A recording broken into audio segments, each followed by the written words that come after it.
This is FIS, the 3D Visual Synthesizer. That just means generates 3D visuals in a more simplistic way than like a full-featured 3D modeling program like Blender. So it's an easy way and less technical way to make some 3D graphics. So you can see there's a two-pane setup. You have your UI down here, and then the actual graphics on top, and you can actually tap that to manipulate it, rotating and morphing it. That morph, so this is how it kind of simplifies everything. So it's actually a 2D grid that you're manipulating, and a lot of this morphing that gets expressed as 3D. So in this case, you can kind of see it's a UV sphere, which just means a sphere with like a grid on it. So that grid is what you're manipulating, and when you touch it, you're bringing those values up and down. So here, this one is morphing up and down, but you have a bunch of different morph modes. Another spherical morph mode. You have blocks. This stack is going to go, when you go down, it stacks down. Go up, it stacks up. Grid, kind of similar, but it gets smaller or larger as you go. And panel I'll explain in a second. First I want to go over these top buttons here. So you can randomize all of them by pushing this button. Switch back to the morph sphere. Randomize one of them, or wobble them all, so it adds a tiny bit of randomization to all of them, or smooth it out afterwards. And of course reset, which also resets the rotation as well as all the morphing that you may have had going on. And then so panel, I'll go back to the shape menu here because this is how it gets expressed. It'd be hard to show without the random stuff. So panel is just, as the name suggests, a panel of these things, you know, going up and down. We'll just make it go forward or backwards, but if you randomize them, you can see it. We'll do them one at a time, and these values persist onward to the next shape. So say you're doing disc next, all those randomized values are still there. You know, you can reset, but you can also have these sub parameters here. You know, disc, it has some ones simply for the disc, and you know, morph is going to have one strictly for this sphere. So you have this sub menu below it. Then you have a resolution. So right now it's a 32 by 32, but we can expand that either X or Y, or even shrink it down, you know, get some really simple shapes out of it. But as you can see, when I randomized those, it doesn't randomize the ones that you don't have selected. So it's whatever resolution you have, it'll randomize to. But then if you extend it, they're just fresh values, unless you have set them in some other way. So radius kind of goes without saying. I think I changed that to size. Line width, so you can actually draw a line on them, but it will get very CPU intense. You know, it's a lot more shapes and colors and everything you got to be drawing.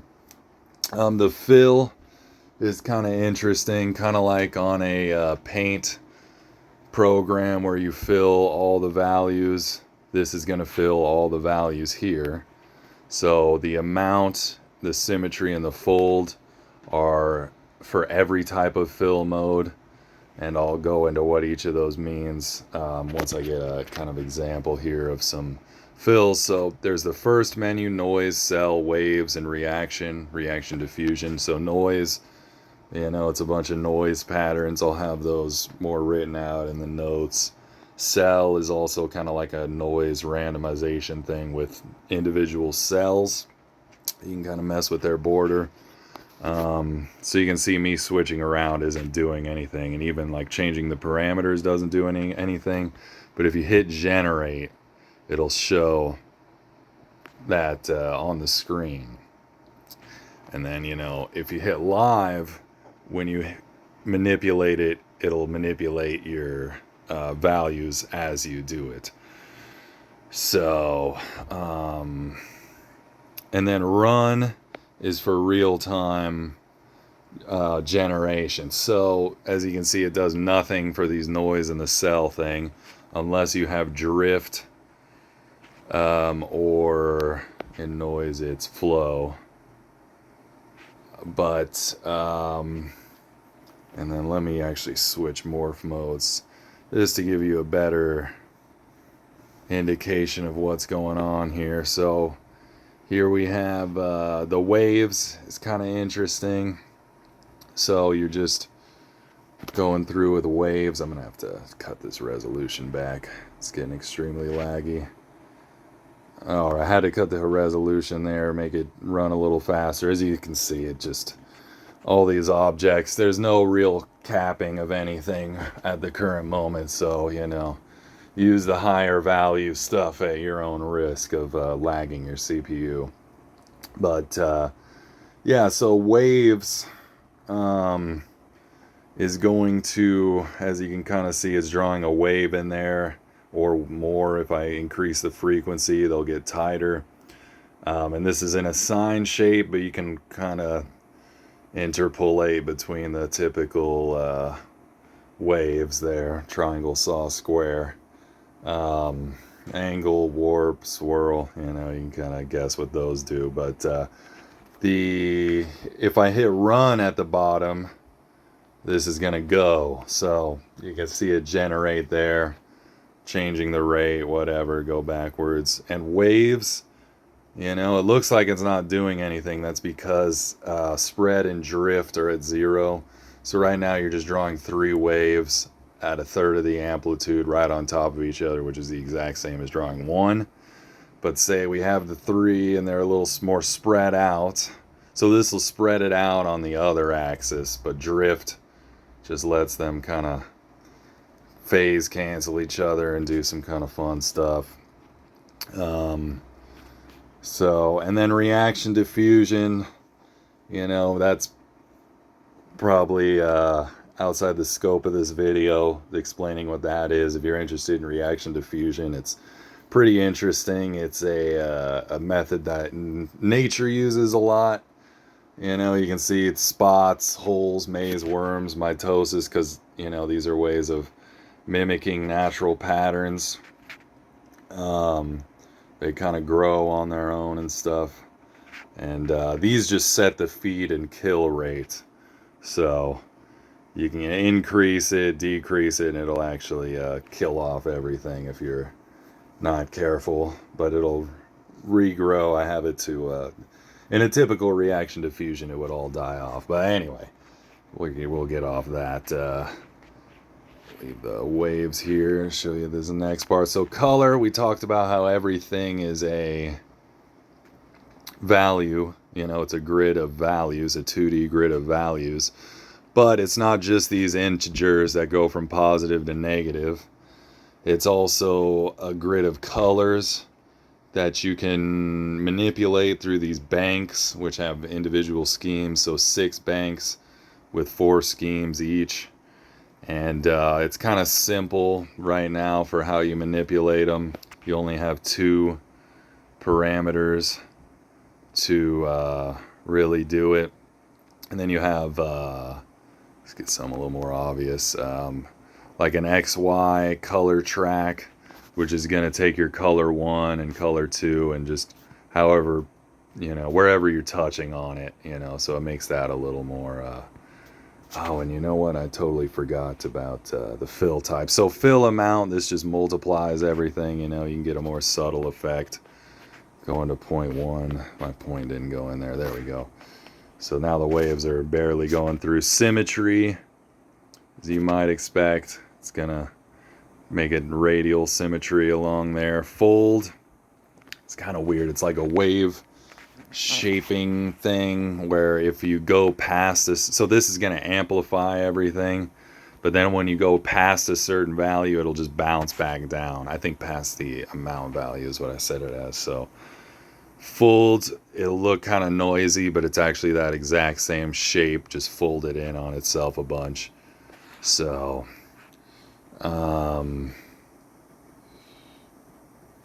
we'll keep it there to get you some stuff showing. So yeah, this color stuff, I think I already kind of went into it. Eventually I'll do more complicated stuff for that. Copies is going to be duplicate everything, no variation around a circle. So 2, it's going to be equidistant. It's a little easier to see if we're in a morph mode here with the spheres. So just make it a little less complicated. Maybe even turn it down a bit. So you have these copies, and they're, like, say, they're exact duplicates. Radius kind of goes without saying. So pulse is going to go back and forth, and if you go all the way, it'll go the entire radius. Obviously, you can change your rate there. So yeah, then camera, fisheye, in other words, wide angle, so you can see wider.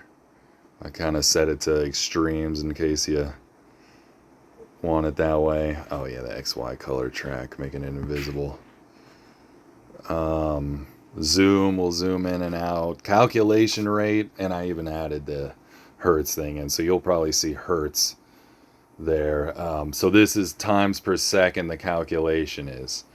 So you can slow it down, especially on older phones. This will help, or older devices. Automatic spin, you know.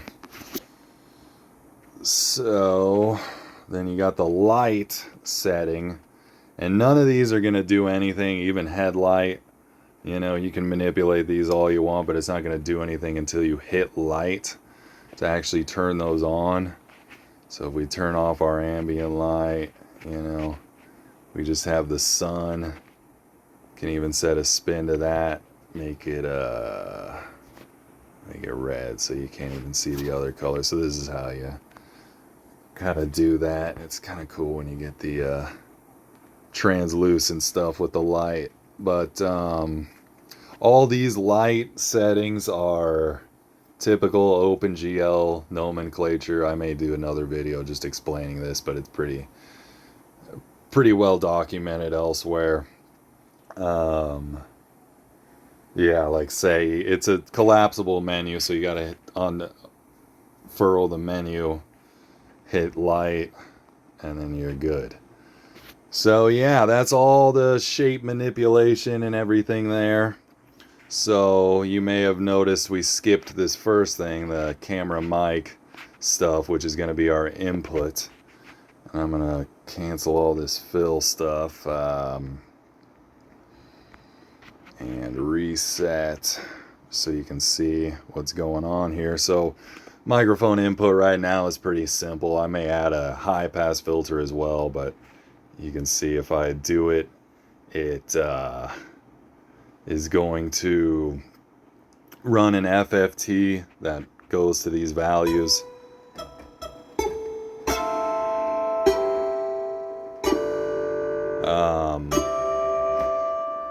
So low pass filter, you know, kind of straightforward stuff. The camera, now this is kind of an interesting one, and let me get rid of our copies here for a second. Camera is going to actually show the camera in the background, and you can hit set to anchor it, and this is actually going to anchor it via gyroscope. So in other words, it's not motion tracking, it's just going to set it to whatever point in space. So you could say right here, it'll kind of follow that along, but it's not exactly on that keyboard. It kind of is right now, but that's just because of the setting. So I can actually back up and you'll see it's a little bit off of there. But if you use zoom and zoom in and out, you know, you can have this aligned with something far away or really close up. And then center will undo that. Just put it right back to the whatever. Or set it again. Why is that? I keep missing that button. Another interesting thing is the camera fill. So I'm going to show you. It's a little easier to explain with the grid. Check off our spin. So the camera fill is actually going to take the camera values that we're looking at right now and put them onto, maybe even stack would show it a little bit, would put it onto this grid here. So if you enable it, we're going back to grid. You'll see, I need a better resolution here so it's easier to see and better colors. We'll go back to our default. So yeah, you can kind of see it gets bigger as it gets lighter, smaller as it gets darker, or lower values I should say as it gets darker, higher values lighter. Because with the blocks grid, this one actually will go smaller and smaller till it gets to 0, then it gets bigger again. So, and you can go unipolar or bipolar. So in other words, if you do bipolar, it'll go positive and negative. So you can kind of see it's not exactly aligned there. It is on a typical launch. I think I just changed the parameters, but yeah, then you can see as stuff lights up, it'll get that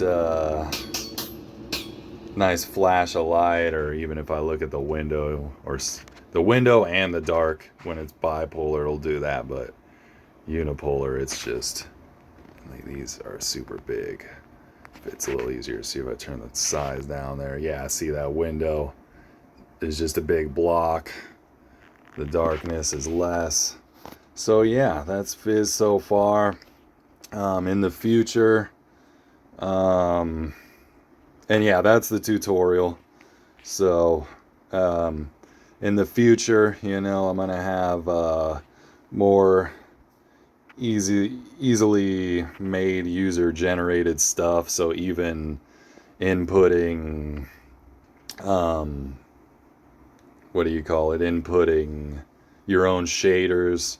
Obviously it'd be nice to have a way to record this top part other than screen record. I'll be looking into that for all the different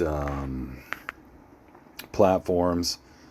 So color modes, I'd like to have it more algorithmic, you know, maybe let people put in an equation for how color is calculated. But yeah, please let me know your thoughts or comments or where you could see it going. Another thing is all these modulation methods, from just touching or mouse on the screen to, you know, accelerometer, gyroscope, whatever, audio.